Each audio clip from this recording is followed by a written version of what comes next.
ಇಂದು ರಾಷ್ಟ್ರೀಯ ವಿಜ್ಞಾನ ದಿನ. Sir C V. ರಾಮನ್. ಭಾರತದ ಹೆಮ್ಮೆಯ ವಿಜ್ಞಾನಿ ಸರ್ ಸಿ.ವಿ. ರಾಮನ್ ಅವರ ಅಪೂರ್ವ ಸಾಧನೆಯ ನೆನಪಿನಲ್ಲಿ ಈ ದಿನವನ್ನು ರಾಷ್ಟ್ರೀಯ ವಿಜ್ಞಾನ ದಿನ ಎಂದು ಗುರುತಿಸಲಾಗಿದೆ. ಅವರು 1928 ಫೆಬ್ರವರಿ 28ರಂದು ರಾಮನ್ ಇಫೆಕ್ಟ್ ಎಂದೇ ಪ್ರಸಿದ್ಧವಾದ ತಮ್ಮ ಅಧ್ಯಯನದ ವಿವರಗಳನ್ನು ಜಗತ್ತಿಗೆ ತಿಳಿದಿದ್ದರು. ವಿಜ್ಞಾನದಲ್ಲಿ ನೊಬೆಲ್ ಪ್ರಶಸ್ತಿ ಪಡೆದ ಏಷ್ಯಾದ ಮೊದಲ ವಿಜ್ಞಾನಿ ಎಂಬ ಹೆಗ್ಗಳಿಕೆಗೆ ಪಾತ್ರರಾದ ಸರ್ ಸಿ.ವಿ. ರಾಮನ್ ಅವರ ಪೂರ್ಣ ಹೆಸರು ಚಂದ್ರಶೇಖರ್ ವೆಂಕಟ ರಾಮನ್ ಎಂದು. ಅವರು ಜನಿಸಿದ್ದು ತಮಿಳುನಾಡಿನ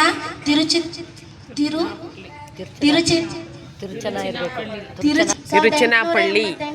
ನವೆಂಬರ್ 7ರಂದು ಅವರ ತಂದೆ ಚಂದ್ರಶೇಖರ್ ಅಯ್ಯರ್ ಗಣಿತ ಹಾಗೂ ಭೌತ ವಿಜ್ಞಾನ ಶಿಕ್ಷಕರಾಗಿದ್ದರು. ನೊಬೆಲ್ ಪ್ರಶಸ್ತಿ ಪಡೆದ ಮತ್ತೋರ್ವ ವಿಜ್ಞಾನಿ ಸುಬ್ರಹ್ಮಣ್ಯಂ ಚಂದ್ರಶೇಖರ್ ಅವರು ಸಿ.ವಿ. ರಾಮನ್ನರ ಸ್ವಂತ ಅಣ್ಣನ ಮಗ. ಅಂದಿನ ಮದ್ರಾಸಿನ ಪ್ರೆಸಿಡೆನ್ಸಿ ಕಾಲೇಜಿನಲ್ಲಿ ತಮ್ಮ ಶಿಕ್ಷಣ ಮುಗಿಸಿದ ರಾಮನ್ ಸ್ಪರ್ಧಾತ್ಮಕ ಪರೀಕ್ಷೆಗಳಲ್ಲಿ ಉನ್ನತ ಸ್ಥಾನ ಗಳಿಸುವ ಮೂಲಕ ಕಲ್ಕತ್ತಾದಲ್ಲಿ ಅಸಿಸ್ಟೆಂಟ್ ಅಕೌಂಟೆಂಟ್ ಜನರಲ್ ಆಗಿ ನೇಮಕಗೊಂಡರು. ಸರ್ಕಾರದಲ್ಲಿ ಉನ್ನತ ಅಧಿಕಾರಿಯಾಗಿ ಕಾರ್ಯನಿರ್ವಹಿಸಿದ್ದರು. ಅವರಲ್ಲಿ ವಿಜ್ಞಾನದ ಕಡೆಗಿನ ತುಡಿತ ಹಾಗೆಯೇ ಉಳಿದಿತ್ತು. ಅದರ ಪರಿಣಾಮವಾಗಿ ಅವರು ತಮ್ಮ ಹುದ್ದೆಯನ್ನು ತ್ಯಜಿಸಿ ಕಲ್ಕತ್ತಾ ವಿಶ್ವವಿದ್ಯಾನಿಲಯದಲ್ಲಿ ಪ್ರಾಧ್ಯಾಪಕರಾದರು. ಮುಂದೆ ಇಂಡಿಯನ್ ಇನ್ಸ್ಟಿಟ್ಯೂಟ್ ಆಫ್ ಸೈನ್ಸ್ ನಿರ್ದೇಶಕರಾಗಿ ಬೆಂಗಳೂರಿಗೆ ಬಂದವರು.